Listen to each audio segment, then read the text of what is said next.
जिसे हिंदू संध्या कहते हैं, उसे नानक ने अमृत बेला कहा है। संध्या से भी कीमती शब्द अमृत बेला है। हिंदू तो हजारों साल से श्रम कर रहे हैं, जीवन के सत्य की खोज, चैतन्य की खोज, और कहां कहां से मार्ग हो सकते हैं, ऐसा कुछ भी हिंदुओं ने छोड़ा नहीं है जो छूट गया हो, जो उनकी जानकारी में ना आ गया हो। हजारों साल के बाद हिंदुओं को पता चला, धीरे धीरे उपनिषद उसकी चर्चा करते हैं कि 24 घंटे में 2 संध्या क्षण। रात जब तुम सोने जाते हो तो सोने और जागने के बीच एक क्षण ऐसा है जब ना तो तुम सोए होते हो और न जागे होते हो। उस समय जैसे तुम्हारी चेतना गियर बदलती है।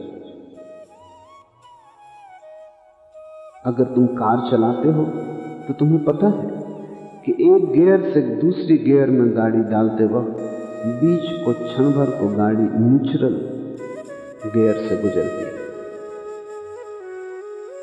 एक गियर से दूसरे गियर में जाते वक्त क्षण भर को गाड़ी किसी गियर में नहीं होती। नींद और जागरण 2 अवस्थाएं हैं, बिल्कुल अलग, एकदम अलग।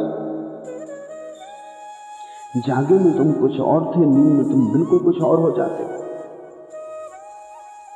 जागते तुम दुखी थे, रो रहे थे, दीन थे, दरिद्र थे, नींद में तुम सम्राट हो जाते और संदेह भी नहीं आता कि मैं भिखारी कैसे सम्राट होने का सपना देख रहा हूं। तुम बिल्कुल दूसरे गियर में हो। चेतना का बिल्कुल दूसरा तल है जिसका पहले तल से कोई संबंध न रह गया। नहीं तो थोड़ी तो याद आती, थोड़ा तो स्मरण होता कि मैं भिखमंगा और ये क्या देख रहा हूं कि मैं सम्राट हो गया। नहीं, जब तुम सपना देखते हो, सपने पर पूरा भरोसा आता है। ऐसा लगता है कि 12 घंटे जागकर तुमने जो जीवन दिया था वो जीवन अलग प्रकोष्ठ, रात तुम सो के जो जीवन देख रहे हो ये अलग प्रकोष्ठ। तुम दूसरी ही दुनिया में चले आए। दिन में तुम साधु थे, रात तुम असाधु हो, कि दिन में असाधु थे, रात साधु हो गए। संदेह भी पैदा नहीं होता। कभी तुम्हें सपने में संदेह पैदा हुआ है? अगर सपने में संदेह पैदा हो जाए तो सपना उसी वक्त टूट जाएगा, क्योंकि संदेह जागरण चेतना का हिस्सा है। सपने में संदेह भी पैदा नहीं होता, ये भी ख्याल नहीं आता कि मैं सपना देख रहा हूं। अगर ये ख्याल आ जाए कि ये सपना है, सपना तत्क्षण टूट जाएगा। बहुत सी परंपराएं हैं साधकों की जो साधक को ये सूत्र देती हैं साधना का कि तुम रात जब सो तो ये ख्याल रखो कि ये सपना है, ये सपना है, ये सपना है। कोई 3 साल लग जाते तब कहीं ये याददाश्त मजबूत होती, और जिस दिन साधक को पता चल जाता है कि ये सपना है, उसी वक्त सपना टूट जाता है।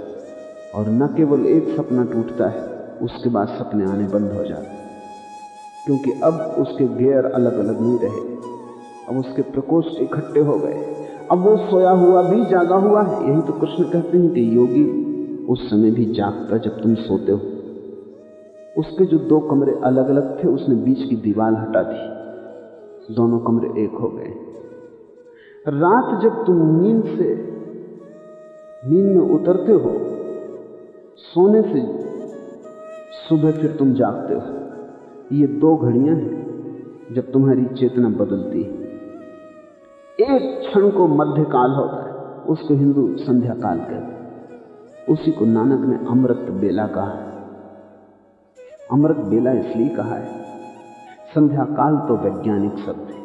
संध्या का अर्थ है मध्य काल, न यहां का न वहां का, न इसका न उसका। उस संध्या काल में क्षण भर को तुम परमात्मा के निकटतम होते हो।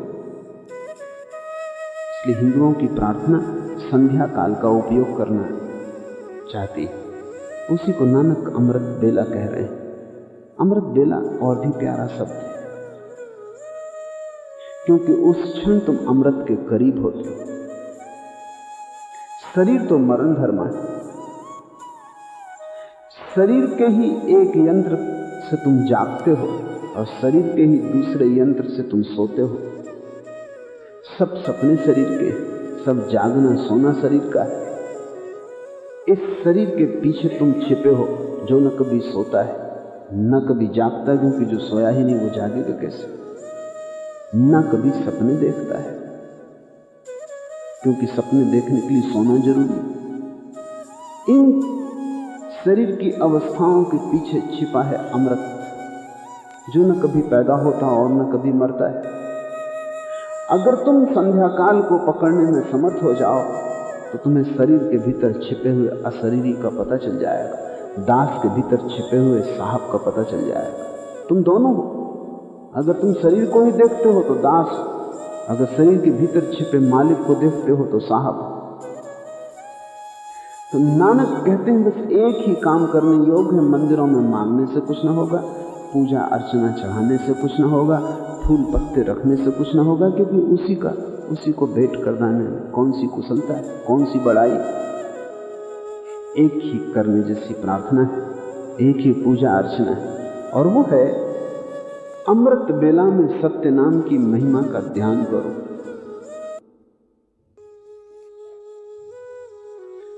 अमृत बेला सचुनाव बड़ियाई विचार, वो जो संध्या काल है लेकिन एक क्षण का है, और तुम्हारा मन कभी भी वर्तमान में नहीं होता,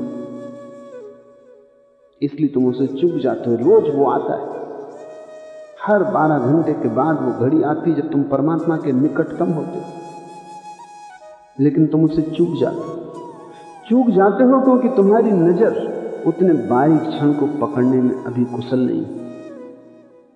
तुम वर्तमान में होते ही नहीं। तुम यहां बैठे मुझे सुन रहे हो, या कि तुम जा चुके दफ्तर और तुमने काम शुरू कर दिया, या कि तुम अपनी दुकान पर पहुंच गए और तुमने व्यवसाय शुरू कर दिया। मैं जो कह रहा हूं तुम उसे सुन रहे हो, या कि उसके संबंध में विचार कर रहे हो। अगर तुम उसके संबंध में विचार कर रहे हो तो तुम यहां नहीं हो, वर्तमान क्षण से तुम चूक जाओ।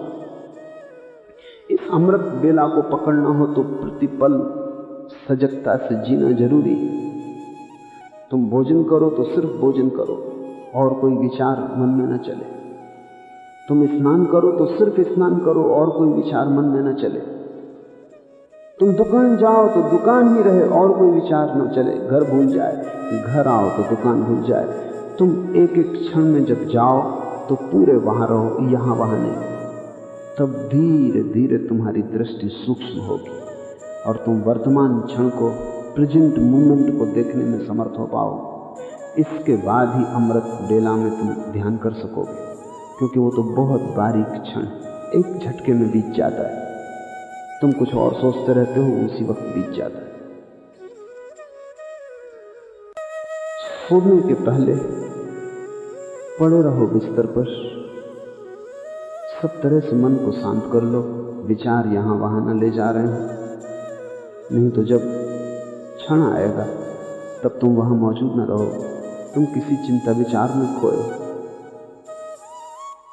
सब तरह से अपने को शांत कर लो, मन बिल्कुल सूना हो जाए।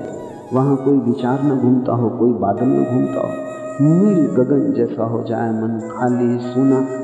और देखते रहो, क्योंकि खाली सूना होने के साथ खतरा है कि तुम सो जाओ। देखते रहो भीतर क्या घट रहा है। बराबर तुम एक खटके की आवाज सुनोगे, जिससे गेयर बदल रहा, पर गेयर बहुत सूक्ष्म है। अगर विचार चल रहे हैं तो तुम सुन नहीं पाओगे।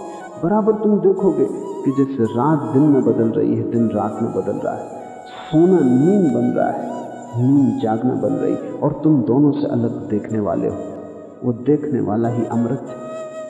तुम देखोगे अपने भीतर, जागरण गया इस द्वार से, निद्रा आई। तुम सुबह पाओगे नींद गई, जागरण आया। और जब तुम नींद और जागरण दोनों को देख सकोगे, तुम दोनों से अलग हो गए, तुम दृष्टा हो गए। यही अमृत क्षण